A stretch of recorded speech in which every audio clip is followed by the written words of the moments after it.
March 15th, 1952.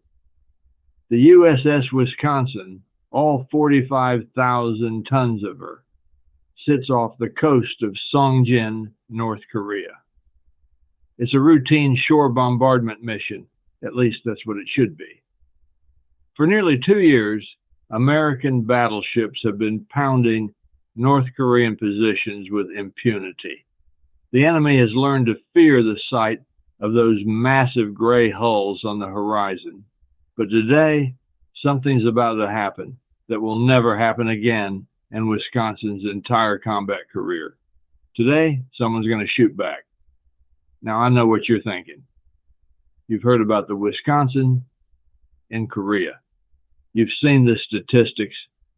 6,000 rounds of 16-inch ammunition fired. You know she earned 5 battle stars. But let me tell you about the day that changed everything aboard that ship and why it matters more than any history book has told you. Picture this. It's 1,051 hours. Fire Controlman Third Class. Robert Stetham is at his station in the main battery plotting room. He's been doing this for months now, calculating firing solutions, adjusting for wind and distance. It's become almost mechanical. The 16-inch guns roar. The shells arc toward shore. And somewhere miles away, something explodes. You do it again and again. The North Koreans don't shoot back because, frankly, they can't. What coastal battery in their right mind would take on a battleship? Then it happens. A 152 millimeter shell, that's about 6 inches, comes screaming out of nowhere and slams into Wisconsin's hull. The impact reverberates through the entire superstructure. For a split second, there's this moment of complete disbelief. Did that just happen? Did someone actually just shoot at us? Captain William Robert Dunn doesn't hesitate. His response becomes legendary, though the exact words vary depending on who tells the story. The most repeated version, "Give them everything we've got." Some crew members swear he said something considerably more colorful.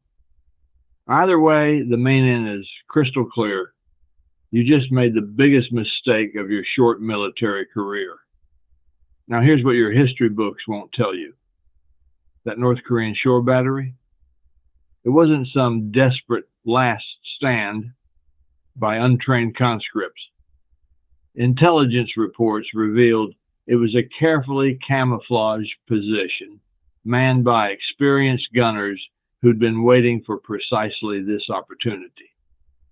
They'd watched American battleships cruise by for months, plotting, planning, learning the patterns. They knew the risks. They took the shot anyway. That takes either incredible bravery or incredible foolishness, probably both. But let's get back to Wisconsin. Within minutes, and I mean minutes, the ship's fire control system swings into action like a perfectly orchestrated symphony of destruction. This is where it gets fascinating. The men in the plotting room, guys like Stetham, they're not just pulling triggers. They're solving complex mathematical equations in real time, accounting for ship movement, wind speed, air density, the rotation of the Earth itself. These aren't computers doing this. These are young men, most barely out of their teens, operating mechanical calculators and using tables of data they've memorized. Gunner's mate. First Class Harold Schultz, who was in Turret 2 that day, later described what it was like. The order comes down: counter battery fire, maximum rate. Now, maximum rate for a battleship's main battery isn't like a machine gun. These guns are so massive that firing them is a controlled violence. Each 16-inch shell weighs as much as a small car, 2,700 pounds. When all 9 guns fire in a broadside, the recoil actually moves the entire ship sideways through the water. Schultz said the noise inside the turret was beyond description. It wasn't just sound, it was physical pressure that hit you like a wall. The powder charges created a blast that made your vision blur. And they're loading, firing, unloading, firing faster than they've ever done in combat. Because this time, it's personal. This time, someone hit their ship, their home. Here's the part that should make you appreciate the sheer professionalism of these men. They're angry, yes, but they're not wild. Every shot is calculated. Every shell is precisely aimed. The fire control radar tracks the shore battery's position. The optical rangefinders confirm. The calculations flow from the plotting room to the turrets. And one by one, those 16-inch shells begin to systematically erase that shore battery from existence. The first salvo lands close. You can tell by the spotter's reports. Adjust elevation. Adjust deflection. Second salvo, closer. By the third salvo, they're walking the shells right into the target. And then, direct hit. But they don't stop. Remember what the captain said, everything we've got. Lieutenant Commander Eugene Parks, the gunnery officer, later filed a report that's buried in naval archives.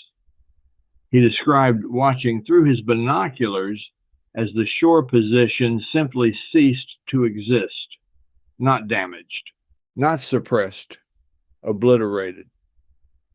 When the smoke cleared, there was literally nothing left but a crater and debris.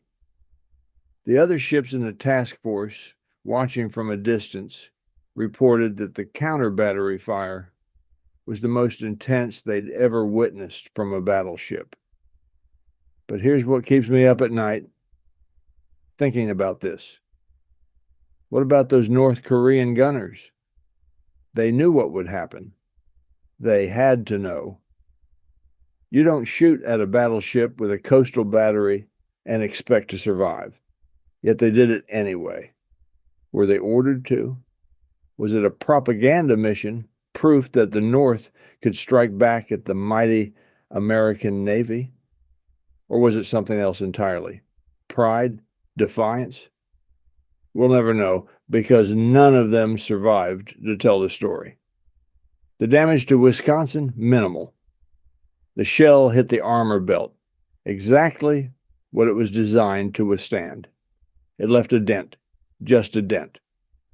Crew members would later joke that Wisconsin got a Purple Heart for that dent. But jokes aside, something changed that day. For the first time in the Korean War, a battleship had been hit. The myth of invulnerability was shattered. And here's where it gets really interesting from a strategic standpoint. Back in Washington, this incident sparked a huge debate. Admirals and Pentagon planners started questioning whether battleships should be doing shore bombardment at all. These were expensive, prestigious ships with thousands of crew members. Were they worth the risk? Some argued that cruisers and destroyers could do the job. Others pointed out that nothing, and I mean nothing, delivers the psychological and physical impact of a battleship's 16-inch guns. Captain Dunn weighed in with his own report. He pointed out something that's often forgotten. Battleships weren't just about firepower. They were about presence. When Wisconsin appeared off the coast, enemy forces retreated. Supply lines shut down. Troop movements stopped. The mere sight of her was worth a dozen bombing raids. And as for risk, well, March 15th proved that Wisconsin could take a hit and barely notice. The crew's morale after the incident was sky high. They'd been shot at, and they'd responded with overwhelming force. For many of these young sailors, this was the first time They truly felt like they were in combat, not just bombarding empty hillsides. They'd been tested and they'd passed. Schultz, the gunner's mate, said it was the proudest moment of his naval career. "We showed them," he said years later in an interview. "You don't mess with Wisconsin." But let's talk about the bigger picture for a moment. Wisconsin's service in Korea represents something that's easy to miss if you just look at the statistics. She fired thousands of rounds, yes. She destroyed countless targets, yes. But what she really did was provide something the ground forces desperately needed: reliable, devastating fire support that could arrive quickly and hit hard. The Marines at the Chosin Reservoir didn't have a Wisconsin. She arrived later. But other battleship crews heard those stories. They knew what was at stake. When Wisconsin's guns spoke, somewhere miles inland, American and UN troops were able to advance.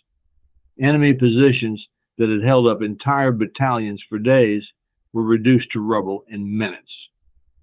Supply dumps went up in flames. Railroad bridges collapsed. This wasn't just shooting for the sake of shooting. Every shell had a purpose. One story that doesn't get told enough. In April 1952, just weeks after the Songjin incident, Wisconsin was assigned to support Operation Saturate. The goal was to interdict North Korean supply lines along the eastern coast. For 3 straight days, Wisconsin maintained an almost continuous bombardment. The crew worked in rotating shifts, sleeping when they could, eating on the move. The guns got so hot, they had to be cooled with seawater between salvos. Fire Controlman Stetham, the same guy who was at his station during the counter-battery incident, later calculated that during those 3 days he personally computed firing solutions for over 600 rounds. 600 times he worked out the mathematics of destruction. 600 times those shells flew true. And when Operation Saturate ended, reconnaissance photos showed that the North Korean supply route was simply gone. Roads destroyed, bridges dropped, tunnels collapsed. The enemy had to abandon that entire corridor. That's the kind of impact Wisconsin had. But it wasn't without cost, not in lives. Wisconsin's crew came through the war intact, miraculously, but in wear and tear. Those 16-inch guns weren't designed for this kind of sustained bombardment. Each gun barrel has a rated life measured in equivalent full charges. Fire it too much and the rifling wears out, accuracy drops. Wisconsin's guns were pushed to their limits and beyond. When she finally returned to port for maintenance, the armory inspectors were shocked at the condition of the barrels.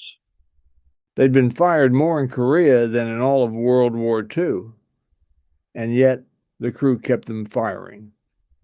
The ship's engineers performed miracles of maintenance, keeping everything running despite the constant pounding. The cooks kept feeding hundreds of men around the clock. The damage control teams stayed ready for another hit that, thankfully, never came. Every man aboard had a job, and every job mattered. Here's something else to consider.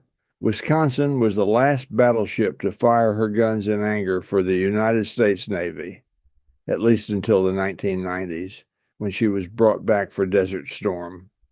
But in Korea, she represented the end of an era and didn't even know it. Those massive gun battles between battleships, the kind that defined naval warfare in World War II, gone, never to return. Korea was about supporting ground troops, about projecting power ashore. It was a different kind of war, and Wisconsin adapted to it perfectly. The March 15th incident That moment when Wisconsin answered back became a defining story for everyone who served aboard her. Decades later, crew reunions always featured someone telling the story, usually with more dramatic flair each time. "I was there when Wisconsin got mad," they'd say, and everyone who heard it understood. That wasn't just a ship firing its guns. That was America saying, "You can hit us, but we'll hit back harder." We always do. When Wisconsin finally left Korean waters in April 1952, she'd earned every one of those 5 battle stars. She'd proven that battleships still had a role in modern warfare. She'd demonstrated what American naval power could do when properly employed. And she'd shown that even in an era of jets and nuclear weapons, there was still something uniquely powerful about tons of steel and explosive force delivered with precision and purpose. That dent in her hull, the one from the North Korean shell, they never fully repaired it. Oh, they fixed the damage, made her seaworthy again. But crew members knew where it was. They'd point it out to new sailors. "That's where we got hit," they'd say. "That's where we learned we could bleed." And then they'd add with pride, "And that's where we proved we could fight back." The men who served on Wisconsin during Korea are in their 80s and 90s now, if they're still with us. But their story, the real story, not just the dry facts and official histories, deserves to be remembered. Because it's not just about a battleship firing its guns. It's about young men doing an incredibly difficult job under pressure, maintaining their professionalism even when someone's shooting back, and proving that courage and competence matter just as much as firepower. March 15th, 1952, the day USS Wisconsin got angry, the day she reminded everyone why battleships earned the title mighty. The day that proved that sometimes the old ways still work best. You hit us, we'll hit you back, harder, faster. And we'll make sure you never do it again. That's the Wisconsin's Korean War story. Not just what she did, but why it mattered and what it meant to the men who made it happen. Every time those guns fired, it was because someone calculated the mathematics. Someone loaded the shell. Someone aimed the gun, and someone gave the order. Thousands of individual actions, perfectly coordinated, all in service of one goal, bringing overwhelming force to bear on America's enemies. And that North Korean shore battery? They're a footnote now, a minor incident in a forgotten war. But they did something no one else ever did. They hit the mighty Wisconsin. For that moment, they had her attention. And she responded the only way she knew how, with thunder and fury and 9 16-inch guns speaking as one. That's American naval power. That's the USS Wisconsin. And that's a story worth remembering.